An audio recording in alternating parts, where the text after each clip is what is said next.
Hello, ladies and gentlemen, and welcome to Grand Slam Journey podcast, where I, together with my guests, discuss various topics related to finding our passion and purpose, maximizing our potential, sports, life after sports, and transitioning from one chapter of our lives to the next, growing our leadership in whatever we decide to put our minds into. For me personally, areas of business and technology. I'm your host, Klára Jagošová, and today I bring you a conversation with Jonathan Oy. Jonathan's story is the one of the dreaming lion. What it means is he's the creator and designer of the brand Leorêver, that stands for the dreaming lion. This conversation is a story of a man's search for meaning through scissors, celebrity athletes, and thousands of miles of fabric. Jonathan shared his experience growing up in Venice, California, and his journey in the fashion industry, including the creation of his brand, Leorêver.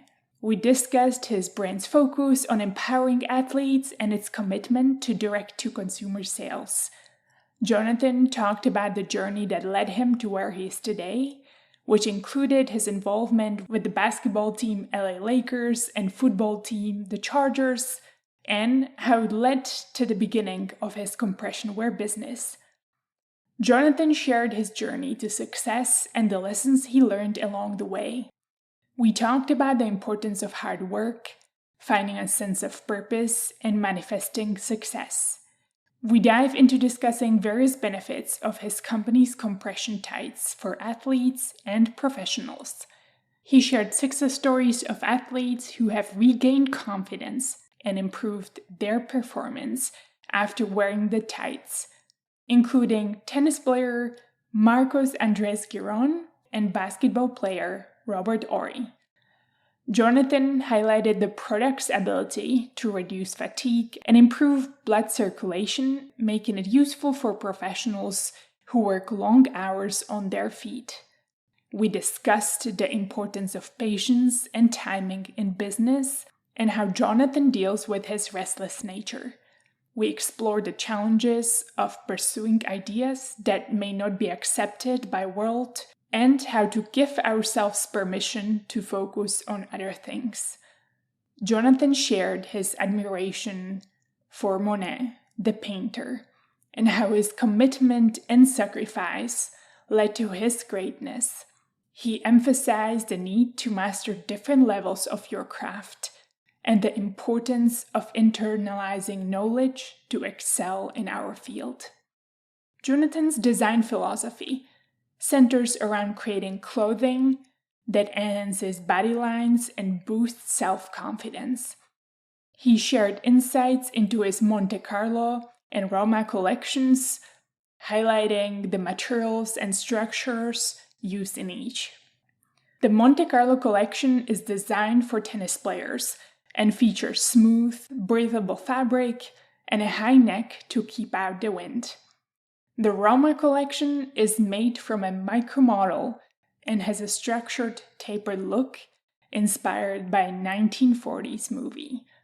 Overall, Jonathan's goal is to help people feel more confident and self-assured in their daily lives through his clothing and designs. If you enjoyed this conversation, I want to ask you to please share it with someone who you believe may enjoy it as well. Please submit a review on Apple Podcasts or Spotify. And don't forget to subscribe to the show so you don't miss the next episode. And now I bring you Jonathan Oy and the Leorêver brand. Enjoy the listen. Thank you, Jonathan, for accepting my invitation. I'm super thrilled to have you on the Grand Slam Journey podcast. Happy Friday. Thank you. Happy Friday to you. It's good to be here. Where are you dialing from? Are you in Huntington Beach? No, I'm actually in Las Vegas. So I have a really beautiful home that I bought here. And I bought it partly as a nice place to spend time, but also as a film set. So for our Leorêver videos, and we shoot most of those here where I live. And it's actually in Henderson in the hills above Las Vegas. So we do a lot of our video work here. So for that reason, too, it's been really good. And it's a short trip from, I guess, LA between Huntington Beach. Do you drive or do you fly back and forth? It depends what my schedule looks like. If I have a lot of things to carry and I have time, I'll drive it, which is about 4 hours. And sometimes I'll fly back and forth, which can be a lot easier, depending on what my schedule looks like.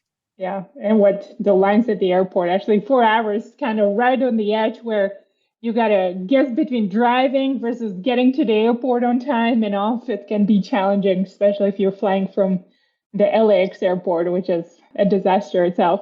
I actually found a way around that, though. There's private airlines where you can skip all that, too. I tend to use a private airline where I don't have to deal with all the security and stuff. So that actually works out better. And way smarter. I'm sure you save so much time with going through the screening. That's the most annoying process always. Yeah, it really is. It makes it more convenient, but less stressful, which I think is the big factor there. Yeah. And time is of essence, I think, for everyone in keeping creative and no stress mind, especially for all you do. I'm sure it's important. 100%. So to dive into all of that, people may know about the Leorêver brand, but they may and may not know you. But I always love giving my guests a chance to introduce themselves. So please introduce yourself, Jonathan, to the listeners. My name is Jonathan Oy. I'm the designer and creator and the owner of Leorêver. Leorêver, it started out as a men's compression and luxury activewear brand. And of course, we still have that going. And then we've added on a female component to the brand this year, which is going pretty quickly. Not that I'm surprised about it because it's a really good product, but it was really sort of marketing issues that kept us from launching the women's line in the beginning. But going back to who I am, I kind of grew up in the women's bodywear industry with Gilda Marks, as you know. And then I got into running and owning my own athletic uniform and custom clothing company, which kind of morphed into a couple different brands. Eventually, Leorêver started in 2017. We've been going with that for about 6 years now, and through the pandemic and everything, I've got a small group of very committed customers, and it's been a really fun ride. And we're going to go into a lot of details about all that stuff today, but that's kind of who I am. Yes, thank you. Fun fact, I am wearing a pair of your Leorêver shorts for our interview. I figured it's great to feel good and powerful on the court, but also off the court. And I figured what a better opportunity to use them than for my interview with the creator of them. So thank you. Well, thank you. And I'm wearing my pieces as well. And I look forward to getting more now that you have women's line alive. But I do want to go back a little bit more into your upbringing. I'm a strong believer that early on, our early life and experiences shaped a lot of who we are as humans and our belief system and sort of our passion. How is it to grow up in America in that time as a Japanese? We all, I'm sure, read the books and heard a lot about the history at that time, but just curious if you could share a little bit more about your experience. I saw on your website a line that you grew up in California and was shaped a lot by gangs and surfers and artists. I'm so curious. My grandparents migrated from Japan through Hawaii for a few years and then to California. That was like in the 1880s or 90s. So it was a long time ago. And then my parents were born in the United States. And of course, I was as well. But, I grew up in a little 1,000 square foot house in Venice, California, and super blue collar neighborhood. I remember being 5 years old, my mom handed me a sack lunch. I was 5 years old and walking to school. It was like, maybe a third of a mile or half mile or something. It's so strange how things have changed. Like we couldn't imagine kids now like walking to school when they're 5, but that's just how we did things. I'm sure she was worried. And then she was probably happy when I got home at the end of the day. But that was kind of how people were brought up back then, as being very responsible and having to go out there and work through everything on your own. And that's what made you stronger and better people, more resilient. I think about my parents' generation and just how resilient and tough they were and how they were able to work through things. And there wasn't a lot of bitching, moaning, and complaining. They just got to work and went at it. I really do respect that era of people. And I would like to think that that's a lot of who I am. I'm not a big talker on social media and stuff. I don't really like to talk about myself too much. I'd rather just keep working hard for my customers and my athletes and doing the best that we can. So that kind of attitude just permeates through our whole company because, as you know, we're a company of about 30 people, and we do all of our own design, manufacturing, and selling direct to consumer through our website. That whole attitude that I grew up with really permeates through our whole company. But going back to when I was a kid, being really young, that was my experience. Then, of course, going to high school, Venice was such a naturally integrated area. I didn't really have an idea about what racism was or whatever. We had gangs and surfers and artists and all kinds of people at my school. And we didn't make a big deal about anything. Everybody just kind of accepted each other and got along with each other as best they could. And we didn't really talk about it. All those other things didn't really get exposed to me till I moved out of that area and kind of went on with my life. But Venice High School, that was a great place to be. And I would never wish that I would have been anywhere else. What do you have the most fond memories about? Oh, wow. I mean, there was a lot of good stuff.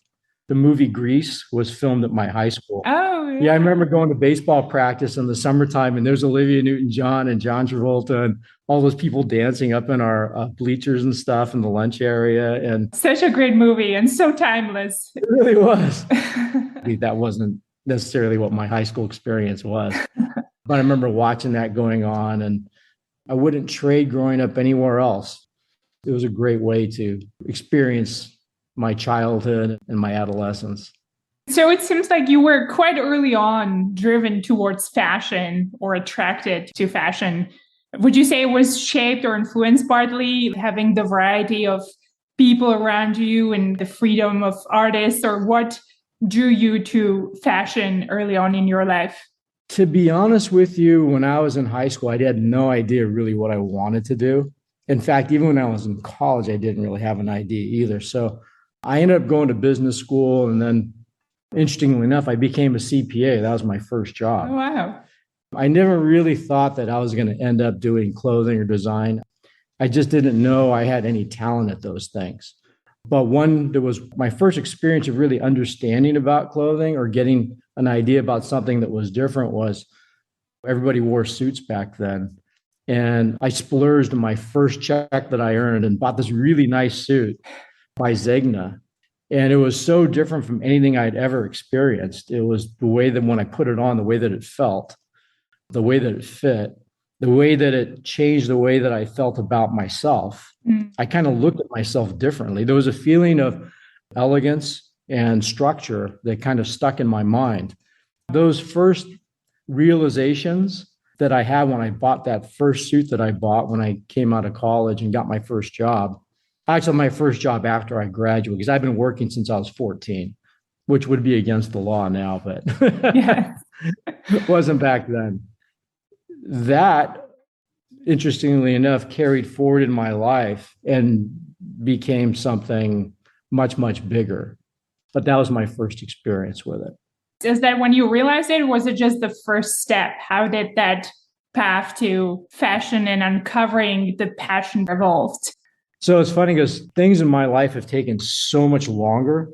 There's some people that, like Donna Karen, her father was a tailor, so she grew up in that business.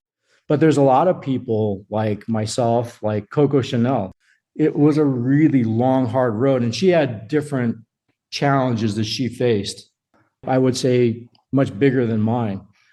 But my path to get to where I wanted to go, first of all, I didn't really know where I wanted to go. It took me time to kind of get that vision of what I wanted to become and what I wanted to create.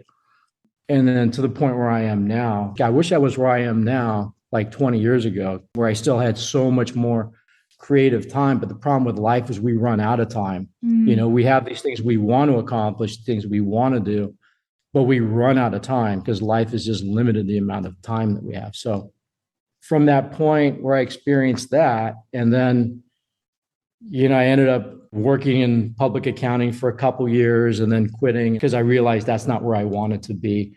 Then I went to Japan and spent 2 or 3 years just kind of searching for myself. Really, I didn't get into the clothing industry till I was 29, about 29, 30. When I was 30, I ran into Bob Marks, who ran this leotard company called Gilda Marks with his wife. I could say easily those guys in Danskin were the two leaders in the industry when it came to aerobic leotards and dance leotards. And you could find their product in every major department store, every major sporting goods store. And so he hired me to build a division for Gilda Marks in Japan. And I knew nothing about compression wear. I knew nothing about the women's leotard industry or clothing industry at the time. But he felt that I had all the other tools in terms of the management skills, and he felt that I could translate their message and what they did into another culture. And so he hired me, and I could tell you that there's so much of what I still do to this day from what I learned from Bob and Gilda. It really influenced my life. They were my first real teachers. Up until that time, I was just kind of on my own, but they're my first real teachers. So in sort of like a distant way, I became part of their family, which was really, really cool. And Bob and I became pretty close at the time.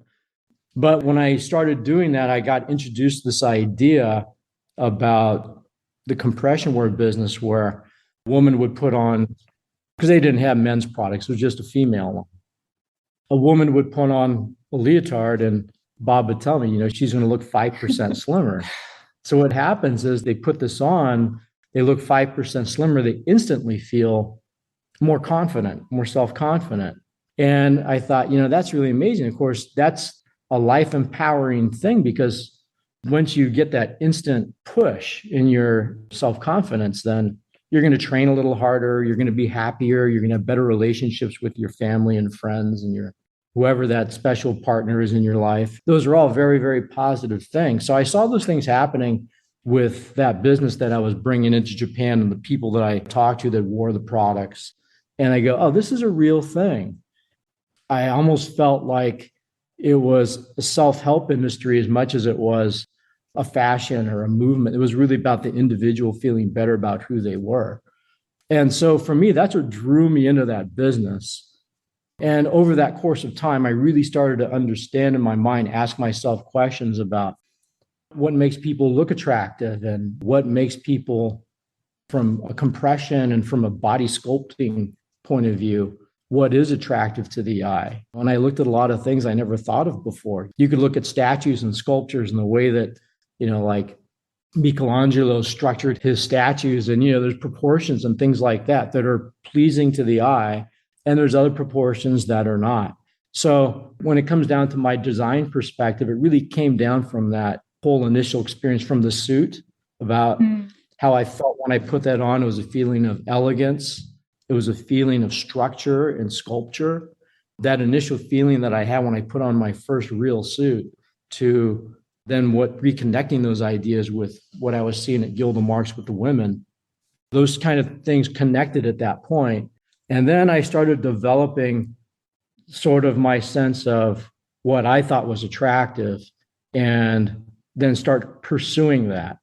Because this idea of silhouettes, we can go back and talk about Gilda Marks a little bit later, but as I moved on to my next business and I started designing athletic uniforms like basketball uniforms and football pants and all these things I was teaching myself to create and make patterns for, there was always this underlying idea of function and structure and silhouette. To me, those were the things that made a successful garment.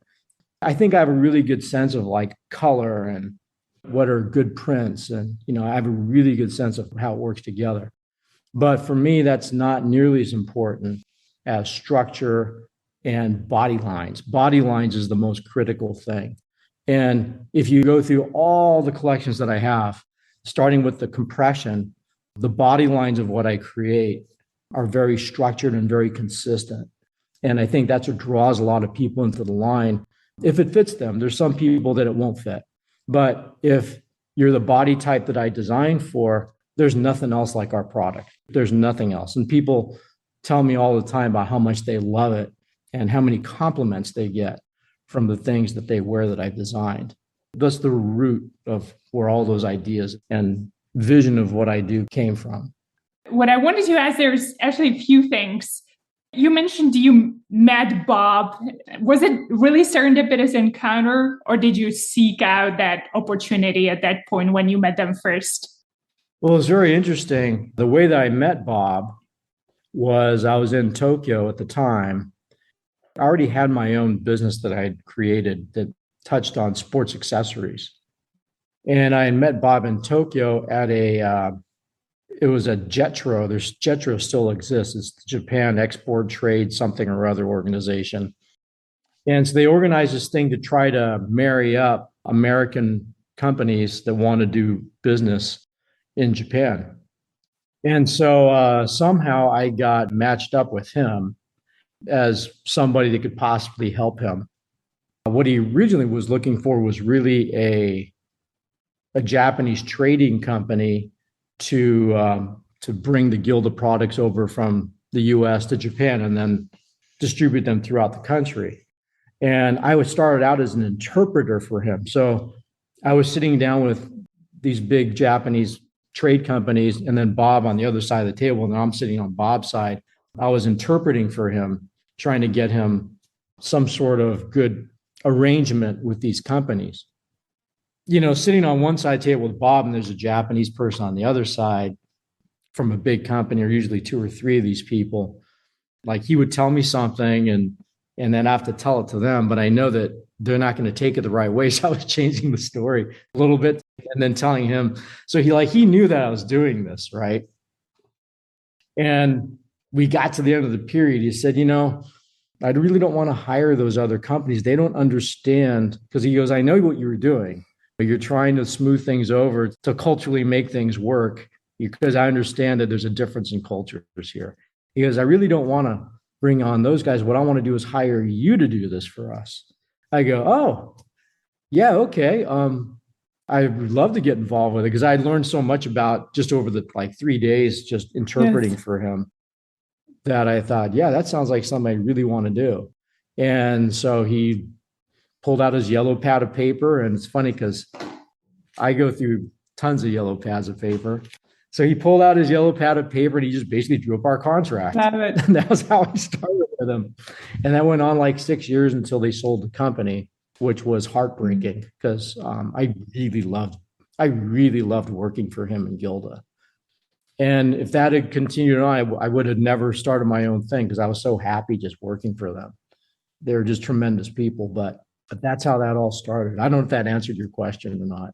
Yeah, no, that's great. It kind of made me think about creating your own path, and sometimes how much is it randomness versus serendipity versus having something in your mind that you were kind of thinking about, or, creating, I guess manifesting is the right word.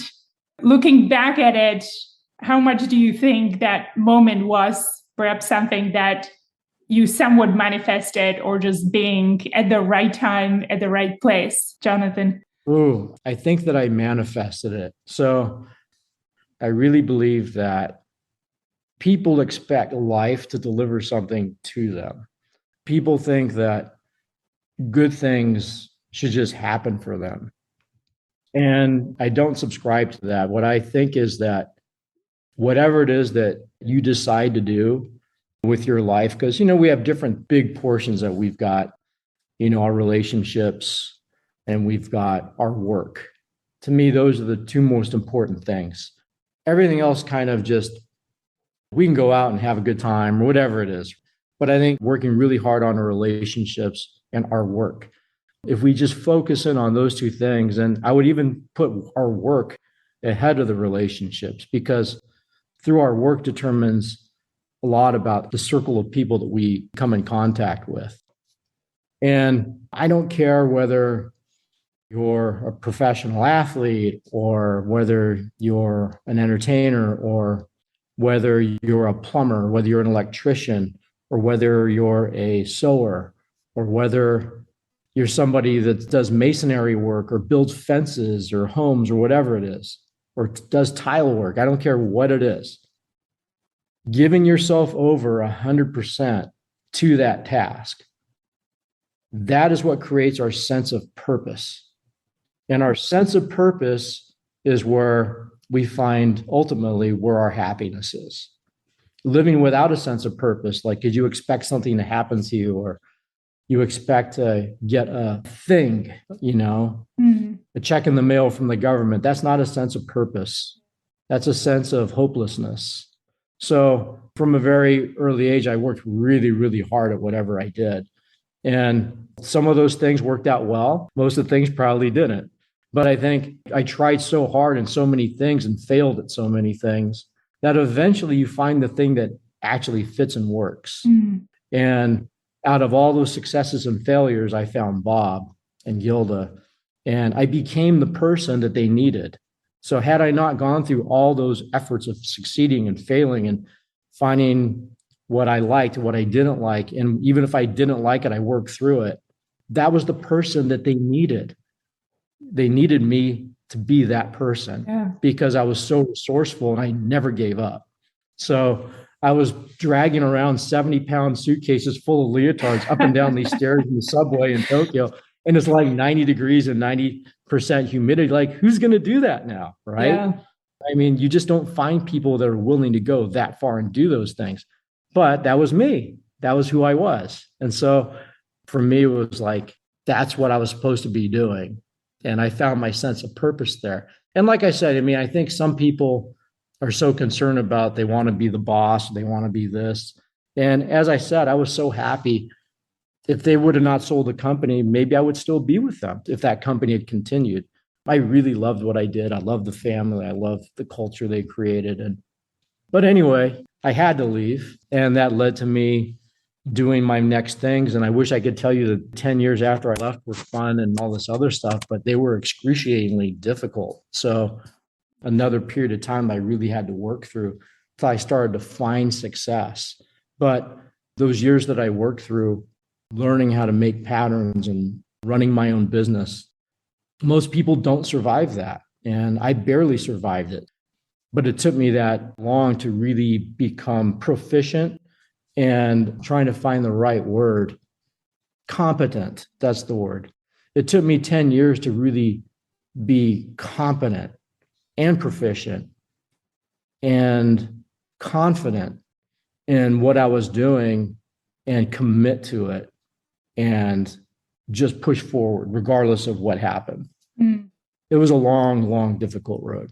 How much of it is, Jonathan, I guess, finding even your own trust in yourself and going back even to what you mentioned, developing your own skills and strengths, like going back to what you mentioned, you had a sense about patterns and sense and colors.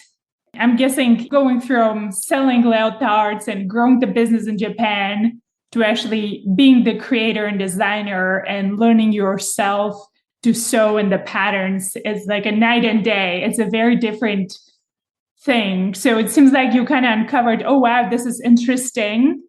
I'm really interested in the fashion and helping to change human lives and how they feel about themselves with it. I feel like I really want to start now on my own and create it, which to me, again, when you and I were conversing, I asked like 5 questions, like, what do you mean you just taught yourself how to do it just by trial and error, right? Nowadays, it seems like there is a course for anything and everything, right? How to, or videos or manuals, but you pretty much did it what I would consider kind of the old school way. You just figure out, I'm going to put in my best effort and start doing it. Yeah. What are some of the takeaways you had through that journey, or some of the things you would really want to mention as learnings within those years that you mentioned were really difficult to learn how to become competent? When I moved back to the States, I had to basically shut down all the Gilda business. That took about a year. And then I moved back to the States and I really wanted to learn how to make clothing basically from scratch. And so in order to do that, I bought a little tiny cut and sew factory in Glendale, California, which is a little bit north of downtown. They had a long history of doing sports uniforms and they were on their second owner. They were going out of business. he had 3 sewers and some old patterns for uniforms that he had done for local high schools and kids leagues and things like that. But he also did a lot of high-level college work. And it was the first owner, whose name was Barney Tiernan. Barney did the original LA Laker uniform patterns and manufacturing of those uniforms that the Lakers wore when they moved to Los Angeles from Minneapolis. So they were not making the uniforms anymore, but they were doing like the lettering, the alterations, things like that, that went to the team. So I inherited that little tiny amount of business. It wasn't very much. It was like maybe $5,000 of business a year. That's not going to keep you alive. But I did establish a relationship with the team that eventually became the beginning of my compression wear business when they started calling on me to create compression sleeves for Kobe and compression shirts for Meta World Peace with special devices and protective things in the shoulders, and then eventually compression tights for Jeremy Lin, Larry Nance Jr., and D'Angelo Russell, which became the beginning of our tights line. So it led to that part of our business, but that came much, much later. But during that time, I mean, just being involved with the team, and it was a family business. It's much different now. It's like a big corporation kind of thing. But up until 2017, it was really just the Bus family that managed all that. It was really fun to be involved with them from 2001 to 2017. At 2017, I was done. It was time to move on. But those were really good years. What was the difference between, I guess, dealing with more of the women's line on the leotard to now going to dealing with professional basketball players, and even Kobe, I guess, was there at the time? Just curious, what was it like to be around those personalities? Because they can be some big sports personalities. Any behind the scenes stories, Jonathan, you would want to share? Well, there's a couple things. So the first thing is being around the team. It's almost kind of like being in a high school locker room. Like for a lot of the players, they're not really forced to change very much. They're kind of extending their adolescence, right? You're laughing because I'm sure in tennis, there's some of that. Yes. Being around professional athletes, I wouldn't say that was the most exciting part of my life. They were just a bunch of dudes. I wasn't like some awestruck teenager, like, I wasn't like that. Yeah. There's just a bunch of dudes. And I was just, one of the guys that helped them get ready for their games. It was a job. It was my own company that I was running, but I was doing all this work for the team. There were some exciting stories about racing things down to Staples Center for Gasol and things like that pregame. I mean, there was a lot of exciting stuff too. And knowing when all those trades were going to happen before it got announced, being part of all that inner circle of the team is really, really exciting. But going back to your other question about going from the women's leotard industry and then now, how do I take what I learned and translate that into doing basketball shorts or whatever, football uniforms, whatever that is? I had to reinterpret what I was thinking. So at the time when I started getting involved in making basketball uniforms for college teams and high school teams and travel teams in Southern California, I had to really think about what is it that they wanted to experience. So, for example, that was the time when the guys were wearing these really humongous shorts, right? I mean, they were shorts to like come down to like their knees. It was like a whole different way of wearing a short. But I had to think, okay, well, what is it that a basketball player or a guy wearing the shorts, like what is it they want to experience? How do they want to feel when they're wearing that short? They don't want to just be baggy and loose. There's no benefit of that. And so what I thought was I need to structure the short so that there's a lot of room in it, but it also moves like a light dress. Like, if you were to watch a 1940s movie of a couple dancing and the woman's dress is like, she spins around, the dress kind of twirls, right? I go, that's what I need to do for these guys wearing the basketball shorts. I needed to think like that, right? And so I reinterpreted how to create this big short, and it turned out to be like super successful. Like I sold a lot of high school and travel teams and college teams as well on our basketball uniforms because I made a really good short. The guys loved it. And, I would see photos of the guys dunking in the shorts or whatever. And I realized, oh yeah, I really pulled off what I said I was going to set out to do. Yes. And then of course I could talk about football uniforms and things like that too. But I think you need to have an idea of what you want the experience to be for the person wearing it before you start sitting down with papers and scissors and start cutting patterns. And that was kind of just how I worked, regardless of what I was making, whether it was a girl's softball pant or whether it was a pair of compression tights or whether it's like what I'm wearing now, the Roma collection. There was an idea in my mind of what I wanted the person wearing it to experience. And then based upon that feeling and the emotion I wanted to create, now I could go ahead and start creating structure to that piece. And then I would cut a sample in my size. I'm a small.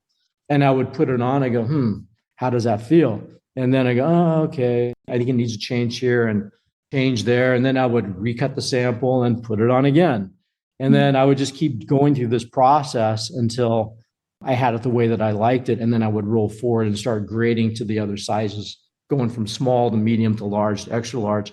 And then again, putting it on other people and asking them how they felt in it and looking at it and seeing where I need to make alterations. Then I would go back and trim patterns again. It's a long process. It could be 6 months to make a really good pattern. And for some things like my girl softball pant, it was a series of years. I created the first set of patterns from youth small to adult double X back in 2000, at the end of 2010. But then I would say the patterns weren't really done until 2015 because it was a constant thing like, oh, the extra small, small, medium are great, but my large and extra large and double X, it's a different body type that we need to fit differently. So I have to create the pattern in a different way to make those women feel beautiful as well. The bigger people feel beautiful too. Yes. Give them the same sort of streamlining, but I need to do certain things to achieve that. And so that's why that pattern, the set of patterns took about 5 or 6 years to really complete. It's kind of like I'm a big fan of Monet. I know you had a question about who inspires me. And I go back to talk a lot about him. He would have paintings that, like there was a painting that took him, maybe 10 years to complete. He just never completed it because maybe he wasn't ready to complete it. Things can only be completed when they're ready to be completed. And they can't always be completed when you want them to be completed. And that was the sense with that set of patterns. And there's other sets of patterns like with our women's compression tight that is just off the charts amazing. She's wearing them. She's wearing the first version that I did. That was back 2014. I did the first version of our women's tights. I shelved that project for many years and I opted to actually go after the men's market and compression tights because I felt that that market had not been served properly.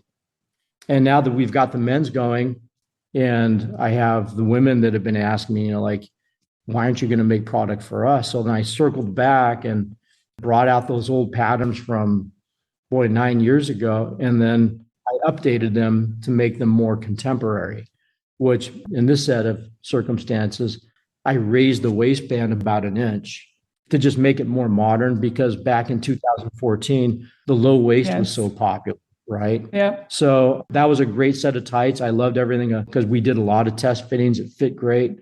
But to bring it into the 2023 era, I raised the waistband an inch and now they're perfect. People love them. The ladies love them. Yeah. Again, that's a pattern that took me 9 years to complete. Yeah. I do have to admit, I love wearing them. And the thing about your compression gear, and I don't know if this is, I guess, the intended purpose. Maybe I'll just put you in a spot. It doesn't seem like compression because I've had a lot of different compression gear before, 2XUs, just to name a few skins. There's a number of different compression types of companies. As an athlete, I've always tried to see, is it going to help me recover, etc. But when I wear yours, I can wear them all day long. I don't feel like they're super tight. They're very comfy. And at the same time, I just feel different when I wear them. So maybe this goes back to how you even come up with that feeling, because you mentioned the creative process. You want to come up with how you want people to feel. And does the feeling originate from you, or do you actually interview others? How much is it like the collaborative approach of you coming up with the initial feeling and back and forth iteration?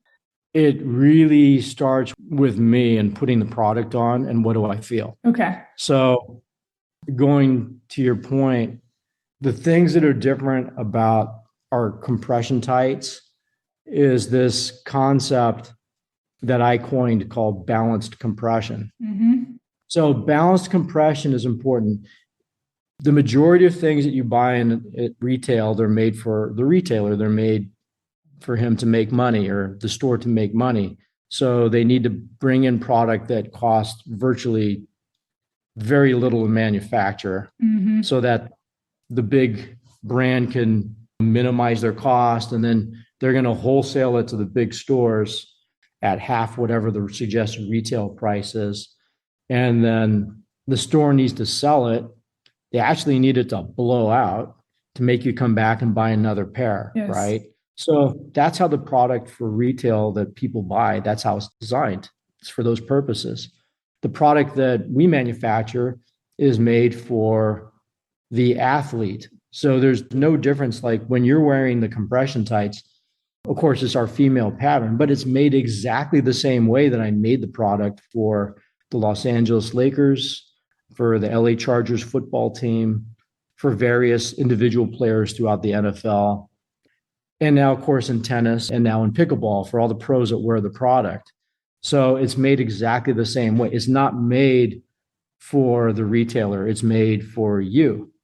So that's the biggest difference. And now when I go backwards and explain that, this idea of balanced compression, first of all, the fabrics they've got more strength and it's a different gauge of fabric.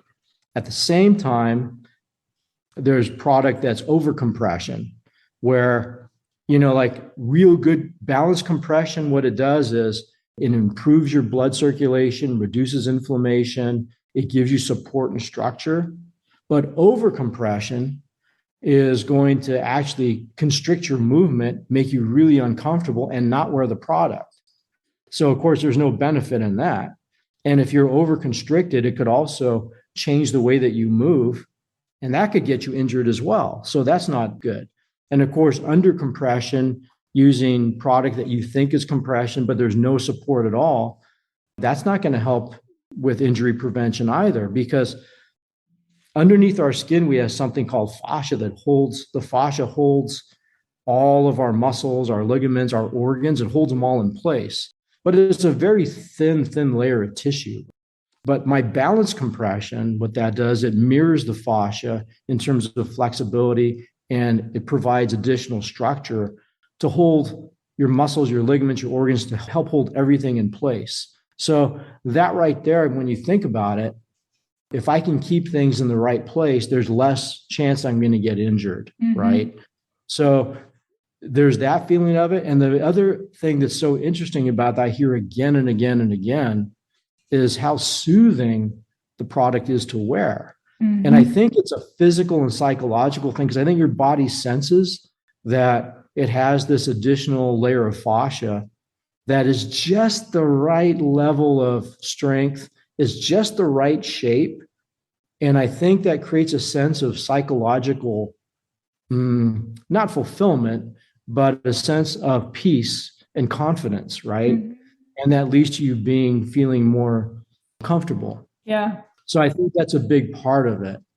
And sorry, just to jump in, I would also add safety, because actually from my own perspective, like experience wearing them, and as an athlete, one of the things you always most worry about is getting injured. And especially when you have things, you're getting on the court and you're already feeling sore here, or you have a specific area that is more of trouble area. We tend to get to know our bodies quite well through our athletic endeavors, right? Just almost giving your mind just a little bit more peace that whatever you're wearing is actually supportive, and the body. So as you mentioned, I can't explain it very well. I just kind of know the understand feeling. What you're saying, 100%. It's such a relief for your mind, to where it's always somewhere in the back of your mind, subconscious, that you are in pain, even if you don't want to think about it. Having played through a number of injuries, the more you can tune out that feeling and your mind is not thinking about it, the more you can focus on the performance and what you actually have to do in the moment, the strategy, chasing the ball, being in the right position and focusing on the game instead of worrying about your own body suffering or being able to live through that experience. So I just wanted to insert, I guess, my own life commentary of how that helps me personally. Yeah, it's interesting because the first athlete in tennis that we sponsored was Marcos Giron, who was coming off double labrum hip surgery. Yeah. Trying to come back from that and get back on the tour and play again. It was frightening for him. And he actually found us online and then talked to his agent. His agent contacted me. So we sent him some tights and, he fell in love with the tights and, wore them for 2.5 years. So we were a big part of that, his confidence to get back on the court and to trust his body again. Yeah.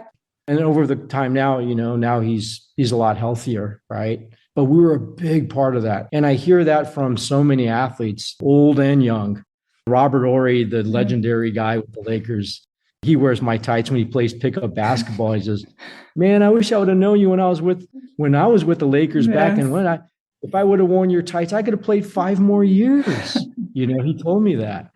And I hear so many similar comments from people from all different sports about how much those tights have done for them. There's a young lady we sent tights to. Her name is, you're going to probably know, Marketa Von der Roska or something like that. I have to look up what her name is. But anyway, we sent her tights because she had lower body issues. So her agent asked me to send her some tights. So we sent those over to her. We shipped them out a couple weeks ago. So I'll have to see what her feedback is on that. But I think they're going to help her as well. So this whole idea of the confidence that it gives you and feeling safer, more confident in your body, that's a big part of it. But there's another thing too, and that is fatigue. Fatigue is cumulative. If you have fatigue on day 1 because you played a 3-hour match, that fatigue carries over into day 2. And day 3, you're still going to be how functional you're going to be. I think tennis and with pickleball, you could have 5 matches. The matches are shorter, but you could have 5 matches in one day. And so this idea of the compression and improving your blood circulation, reducing inflammation, taking stress off of your hips and your legs. If I could do that from the moment you step on the court in that first match, you're going to feel better by the end of that first day. And that, how good you feel at the end of the first day, that's going to carry into the second day, right? So if I could do that for an athlete, professional or amateur, they're going to be in better shape to win the later they go into that tournament. So I know that that's true. But we also have guys that do, like I have an orthopedic surgeon that he buys my product religiously. He lives in Nashville. These surgeons are on their feet for 10 hours a day sometimes doing surgeries, right? So he wears them in surgery. And so for him, it's like being a marathon athlete, right? Yes. They really are athletes. These guys are superhuman. So we have guys that wear them for that. I have guys in Alaska that are working oil fields. They order like 10 pairs at a time, Yes. So I can imagine. So just to touch base on, there's probably a whole bunch of use cases. I just recently moved. Moving is one of the most demanding things. And there is some freedom on figuring out, I work out, I can still carry all of my stuff. And I have a different admiration for people who do this for a living every day because it just requires a different amount of strength. But I can imagine there's a whole bunch of professions outside of athletes that have similarly or perhaps even more so demanding jobs physically, kind of the real blue collar jobs. I think those obviously may need all the kind of support or lifting boxes, construction, right? Yeah. I can think of probably a whole bunch of different positions and industries where this could be an important part of getting your job done safer. Yeah, that's very interesting. We have a little core of customers in Virginia, like around where the CIA headquarters and the FBI. I mean, I think I have a lot of these guys out in, CIA and FBI wearing my compression tights, Yes. doing all the different things that they're doing out there. The application is very wide ranging. And it's been hard, like for men, there's sort of a stigma about men wearing tights. Of course, we know that NBA, NFL guys, they all wear compression tights as underwear, right? Underneath their basketball get-ups and football uniforms. But there's always been sort of a stigma. And we had kind of a weird thing going on where there's a lot of guys like bashing guys that wear tights, And I just kind of stayed out of it. Whatever you guys want to talk about, if that's your thing, that's fine. But I feel like it's a bit disappearing, isn't it, Jonathan? Is it getting more and more accepted, or is it just my view because I've been, in athletics? So from my side, it's like, well, women can wear tights. Why couldn't men wear tights? Like, to me, it's just kind of normal part. So I feel like it's a little bit more acceptable perhaps now, isn't it? I think the noise is starting to drop. We still get a few comments here and there, but the noise is starting to drop as the guys that are making the comments realize that, I don't think I'm so right about that. I think maybe I'm wrong about that. And I think, it's this idea of them correcting themselves now as time goes on. Like, hey, that guy was right. Like the guys on the Tennessee Titan NFL team, they're wearing tights. Yes. Like the NBA guys are all wearing tights. Like they're starting to figure out that they were wrong. Got it. So I think the noise is starting to drop down, but we are the driving force of that because we pushed the issue. And so because we pushed the issue to get it accepted, that's why the noise is dropping. And now we have a bunch of tennis pros with the USPTA that wear the product, love the product, talk about the product. We're starting to see our sales for our men's thigh tights gradually start to move upwards. We're moving into pickleball really hard. We have a few top athletes there wearing the product, and we're starting to see interest there. And so it's very interesting. Although we're such a small company, we're kind of driving this whole issue about men with the compression tights.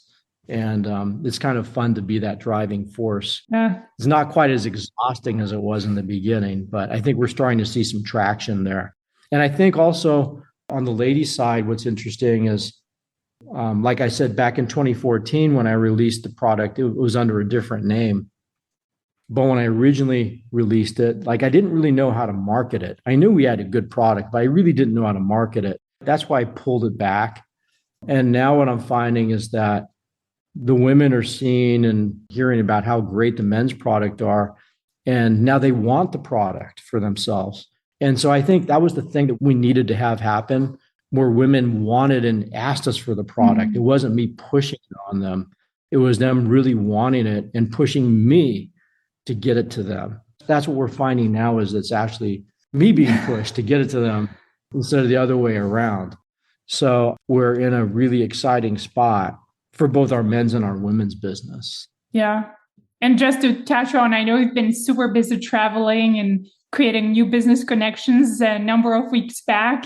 What are some of the news? I was curious to hear. What are some of the latest updates, Jonathan? Just over the last 2 months, there's been so much that happened because I was originally up there. I was there to shoot photos of Maiko. Yes. She was our first model for the tights.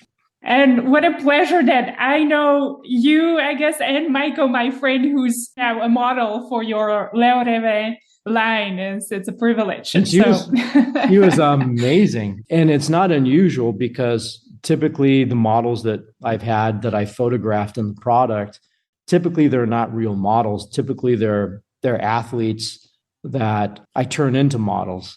So it was really fun working with Maiko. She had no experience. She was really self-conscious, trying to kind of pull her out of her shell.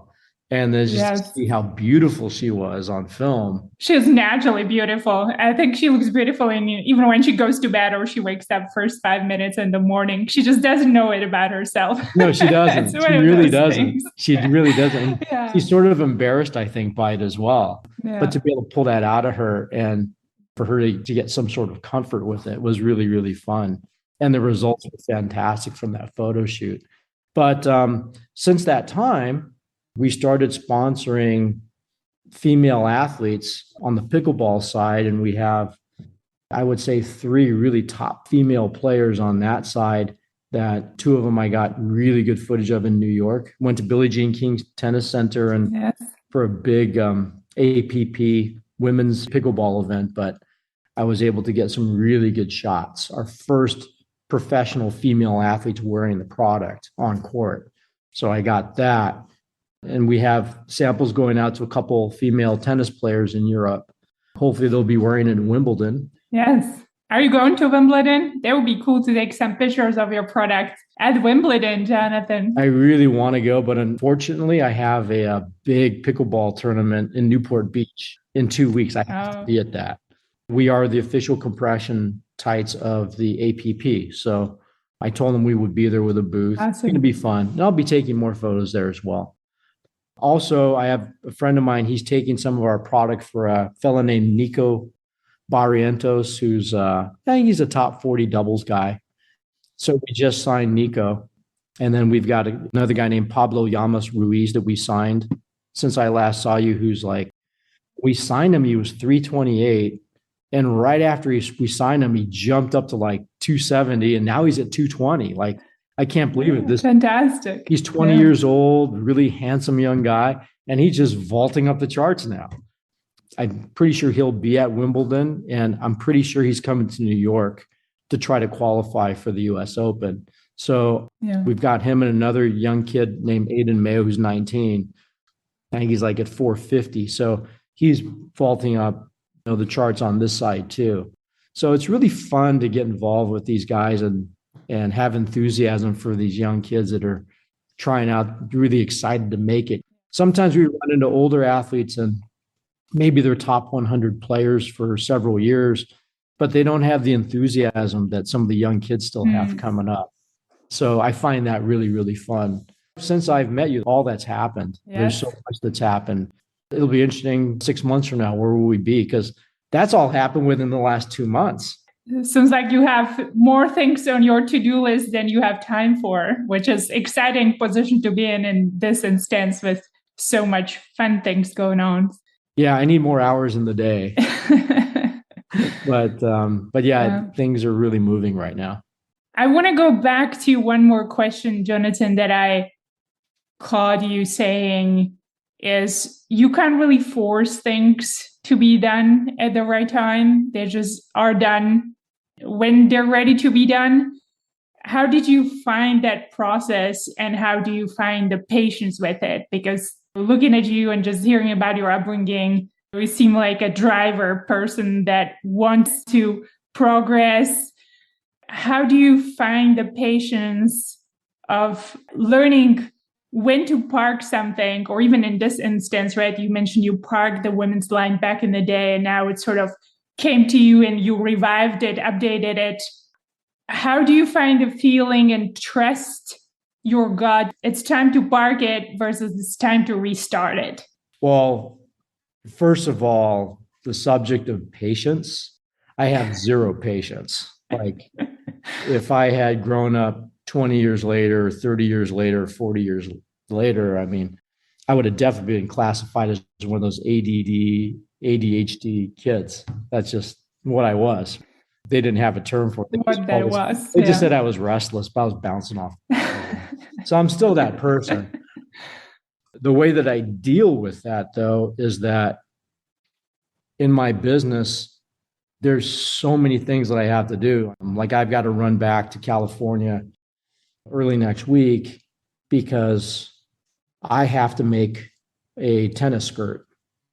I've got my female athletes on the pickleball side that we're sponsoring, that they're waiting for me to do my tennis skirt.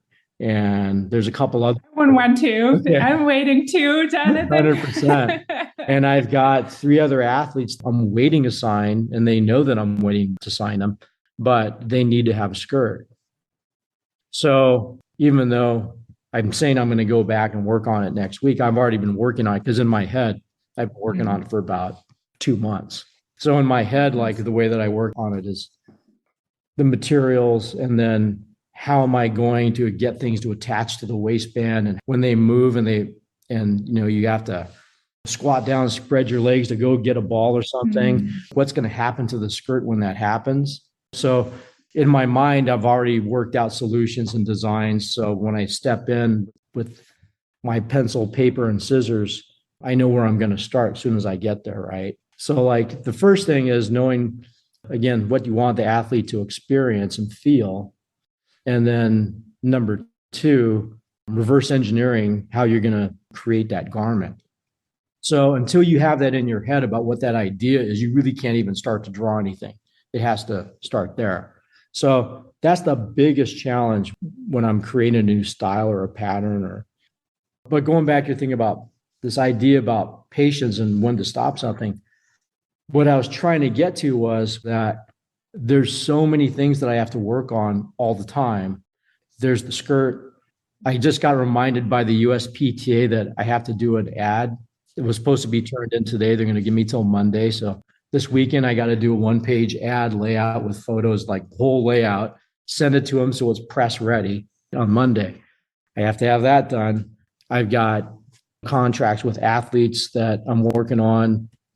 There's so many things that I have to work on. So for me to say, okay, I have to put a pause on this one until like sometimes I'll work on a certain project and I'll work past it. And when I say I work past it, it's that idea is not ready to be accepted yet.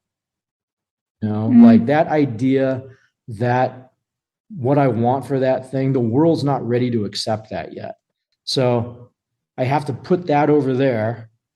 I have to let the world catch up to it. And then when the world catches up to it, then I can pull it back in and then release it. So I have that too. So like the jacket that I'm wearing, this is the Roma GT jacket. It's a driving crop jacket version of my Roma jacket, the sports coat. So I shot a beautiful commercial with my Porsche and we're driving through some mountain roads. There's a model that I had over from Hungary that was visiting. Beautiful video. And we shot it like, at the end of the winter time. But now, like, I can't release the video until time catches up to it, which is the fall, because I want to release it as we go into the fall season. So everybody, like my video guy, well, listen, you can't release the video because we have to let time catch up to when I want to release the product. That's how things are, is like, you'll create things, but maybe you can't break those things out until when you're ready. Maybe you've got a secret shot that you've been working on in tennis, but you don't want to expose that too early in the tournament so that people can scout that, right? Like you have to wait for the right time to break that shot out, let's say, or whatever that strategy is. You don't want to disclose those things too early.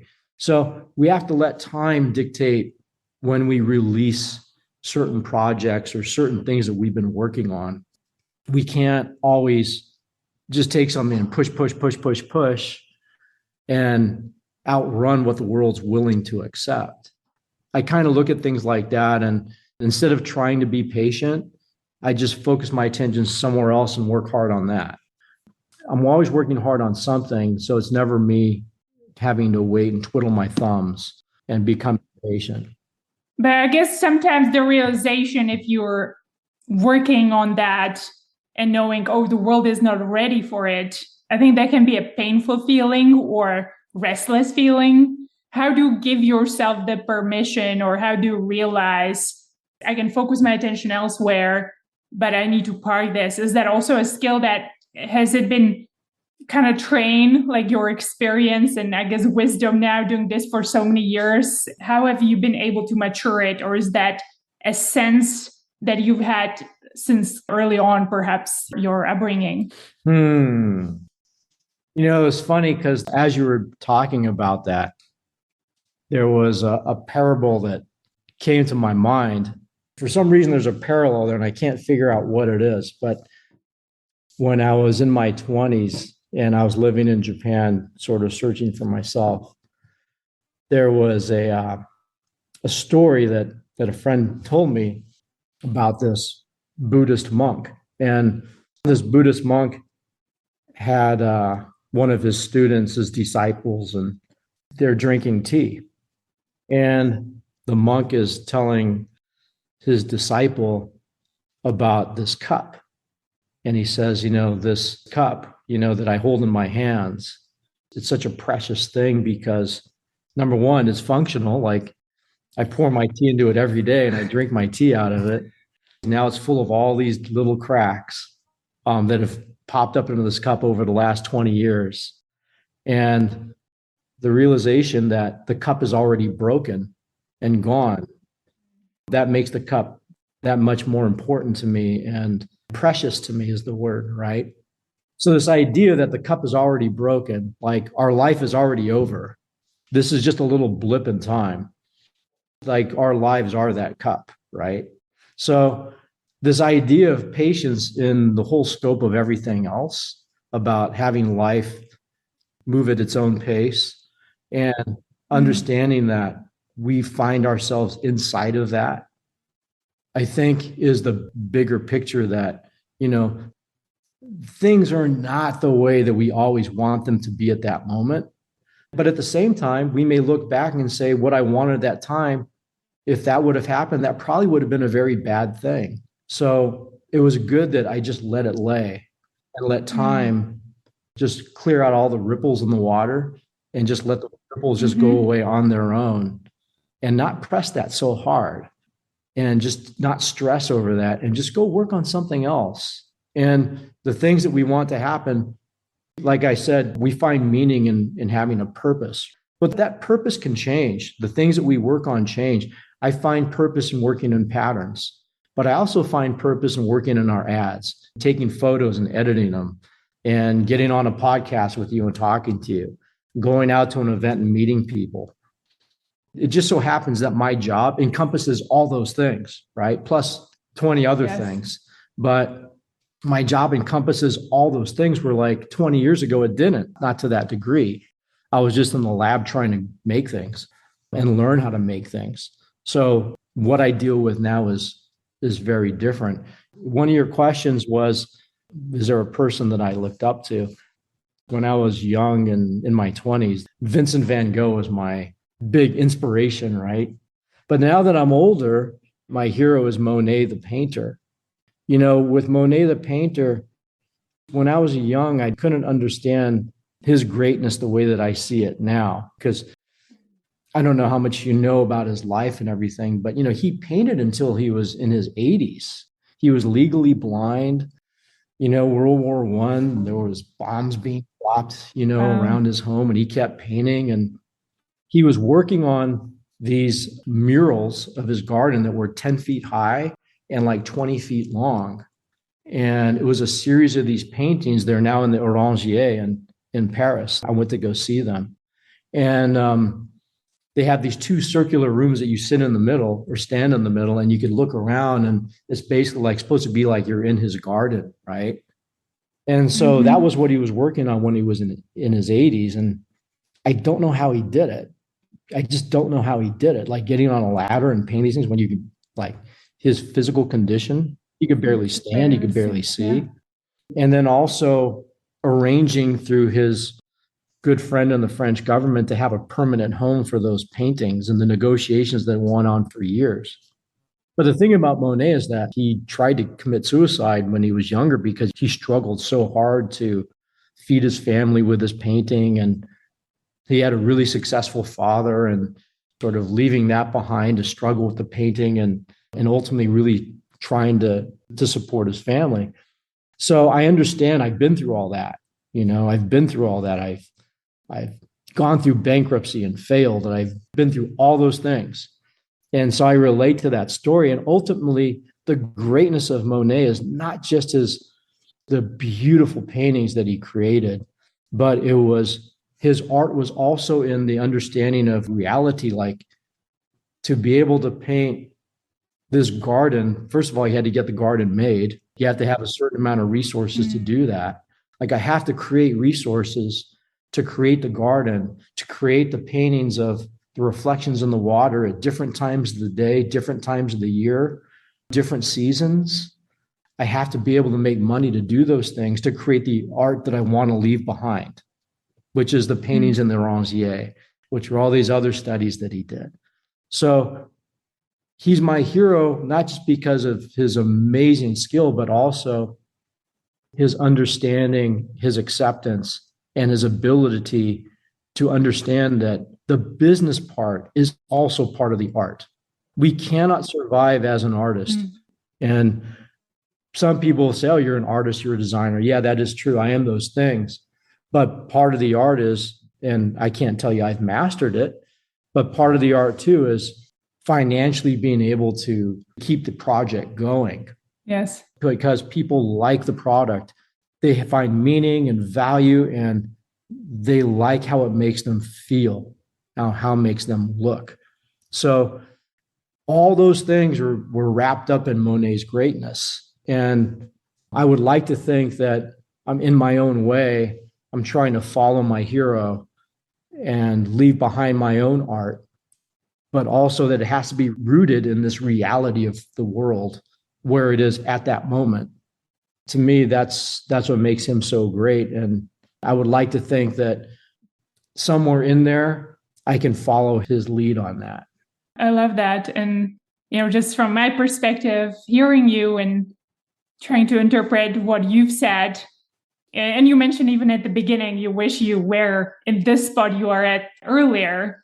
But to me, it's everything you have done was a needed piece of a puzzle that you're drawing on now, even looking back at your beginnings with Bob and Gilda, learning the business side. That is certainly an important aspect of your business now, because without that, you can't continue to make the great products that people love and use. So it seems like it all goes together, and working with Lakers and the professional athletes, football players, softball players, it seems like you really learn to understand different clothing lines and purpose and sort of the patterns for different sizes and how to design something that can be functional for different types of athletes. So it seems like you're all putting it together into your endeavor and Leorêver, now the brand and everything you're trying to create. Is that accurate, Jonathan? Oh yeah, it's definitely accurate. And you have to really, really work hard to be good at something, right? And I'm not going to sit here and say, oh, like I'm as good as I can be. Like I could still be better. I could still be a lot better in a lot of ways, in a lot of different parts of my business and my art. And there's new things that I'm working on. I kind of need to get into prints. I've really never pursued prints, but because we have this new sublimation process that allows us to do prints, we probably will be getting more into prints. It's just the time for me to work on the prints. I need more time to work on it. It's hard for me to just disengage. Oh, gee, we're going to hang up and I'm going to work on the print. I need time to disengage from mentally all the other stuff and then put a day between of nothing and then start, because you got to empty yourself before you could fill yourself up again for something like that. There's some things I can move seamlessly from one thing to the other, but something like prints, I need time to like disengage and then re-engage. It would probably take me a week to kind of really just get into that project and get that moving, but I just don't have the time right now. But I think with this generation now, like they want to be able to have whatever they want, like instantly.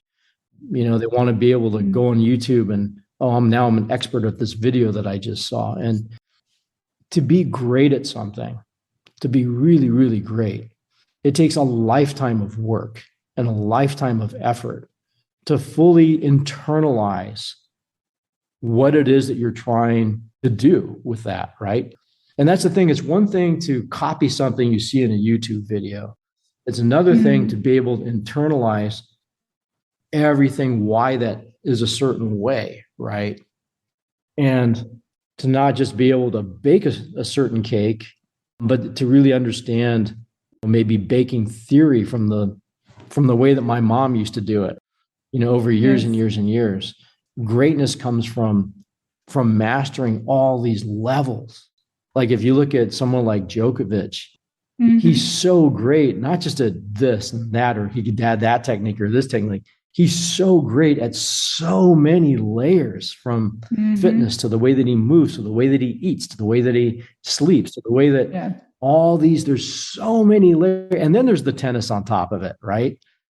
He has mastered so many levels. How do you compete with that?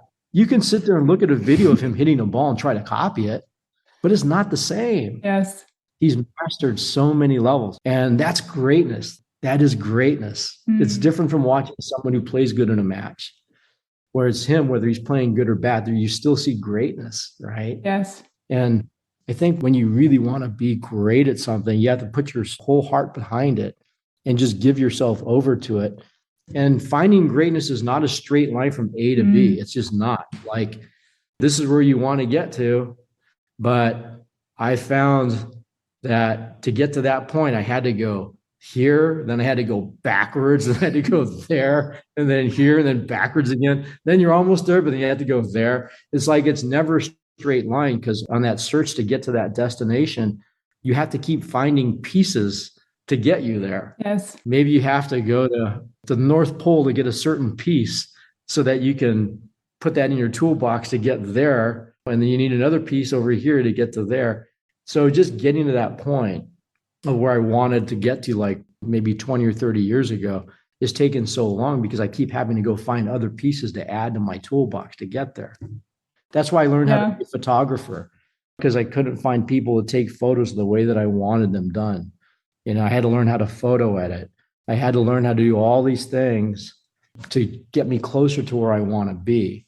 That's just how life is. And you have to have that commitment to be relentless to get to where you want to be, if that's really what you want. And if you don't really want it that bad, there's nothing wrong with that. There really isn't. You could find meaning in building your garden or spending time with your family, or there's so many ways that we find meaning in your life. In my situation, it was my work. But let's face it, when you work the way that I work, you know, there's a lot of lonely times too. That's part of the acceptance. You know, you spend a lot of time on your own, working on things that you have to, but that's part of the acceptance. Monet, like, he spent hours and hours and years and by himself painting. He wasn't out partying and doing all that stuff, enjoying his celebrity. You know, he wasn't out partying in Paris. He was painting, waking up at the dawn and going out there when it's freezing cold and painting again. So, you know, I mean, there has to be an acceptance that this is what I want, and this is what I'm willing to sacrifice to do those things. But I don't look at it as sacrifice, because this is something that I want to do. So it's an old school way of looking at life. But I think anybody who wants to be great at something, you have to have that. Yeah. I would just, old school way, I sort of agree and sort of disagree. I think it resonates with every single athlete. I think one of the things, you know, I consider myself a failed athlete in a way that I've never achieved the dreams I've had for myself.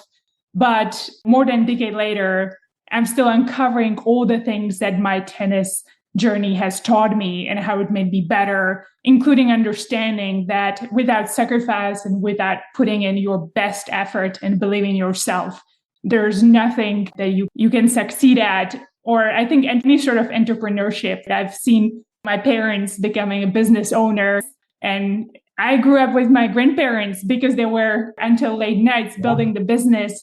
So I think it goes any sort of skill or success or real achievement, I think, is built on large amount of days and times and practice and commitments and, I guess, sacrifices or costs that are associated with it. And sometimes they're not seen as sacrifices. Sometimes it's just part of the journey, and you're either willing to put in the effort or not. But I wanted to touch base on one more thing, even in relation to this discussion in Monet, is your creative process.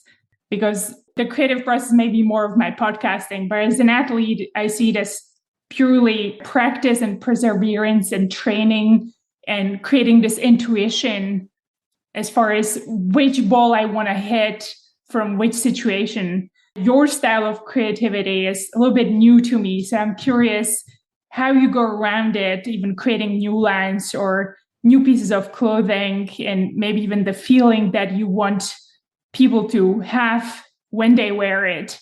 What's your manual or tips? I kind of touched on a little bit when I'm creating a product. It starts in my mind about what I want the wearer to experience. So For example, you know the compression really, really well. So, of course, that's more about structure and making you feel like you have structure. So, one thing that's interesting about the tights, I know there's other compression lines that have lines that cross over muscles and things like that. But my feeling was always that when it comes to the structure of compression wear, our knees only bend in one plane. So, if you look at the seams, the way that they're cut, they're just on the sides of the legs. And I don't have any interest in ever doing weird kind of lines like, seams going here and there, because we don't want our knees to bend outside of those planes. We want to keep them in those planes, right? That's one structure thing about that. I could talk about, so we've got the Monte Carlo collection, which is our tennis on court collection, where we've got the Monte Carlo short. There's a mock turtleneck sort of collar there, to keep the wind out, and then the pants that go with it. So I designed that one to be an on-court piece. And so when you look at the materials, the technical term for that fabric is an interlock. It's really, really smooth. It's very, very silky soft. It's a polyester microfiber, so it breathes. It's got a little bit of thickness to it, but because it's the microfiber, it breathes. So it's insignificant that it's a little bit thicker. It's still very light and breathable and cool. So I used that. I paired that fabric with the high neck to keep the wind out of here. And, of course, I made the jacket and put it up. I got to make it a little smaller so I don't get so much of a draft down there. And then it's got zippers on the pockets with mesh lined pockets, so that there's no bulk in the pocket. It stays lightweight. You can still put a ball in there if you're playing. That's our on-court collection. Still has all the tapering through the jacket. And then I've got this collection, the Roma, which I really wear all the time. I wear the jackets, I wear the pants, which are more like slacks. This one's made from micromodal. It's a breathable, natural fiber made from the cellulose of a beech tree. It's so comfy. It's odorless because it's a natural fiber. It's not petroleum based, so there's no odor to it. It's a great business jacket and pant. And this one, again, is very structured and tapered. I wanted it to look like, when I first thought of it in my mind, I saw a movie called From Here to Eternity, and Burt Lancaster's wearing an army coat. This is like a 1940s movie. And he has this army jacket, and it was cut like in this very short crop style that I'm wearing. And he takes it off, he hangs it on his locker. And I watched that scene like 10 times. And I go, yeah, that's kind of what I'm thinking, something like that, how it fits him.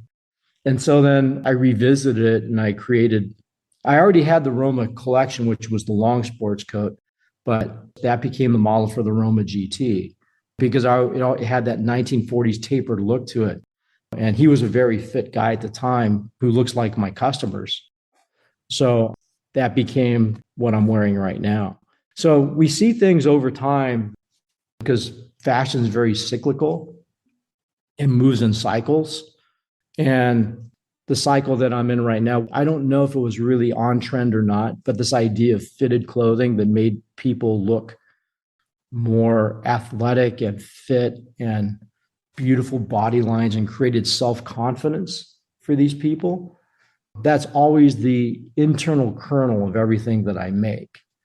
Like a man in a beautiful black suit, very fitted. There's no greater fashion statement than that, right? A beautiful tuxedo on a well-built guy, or a woman in a beautiful black dress. That's very simple. There's no greater fashion statement than that, in my opinion.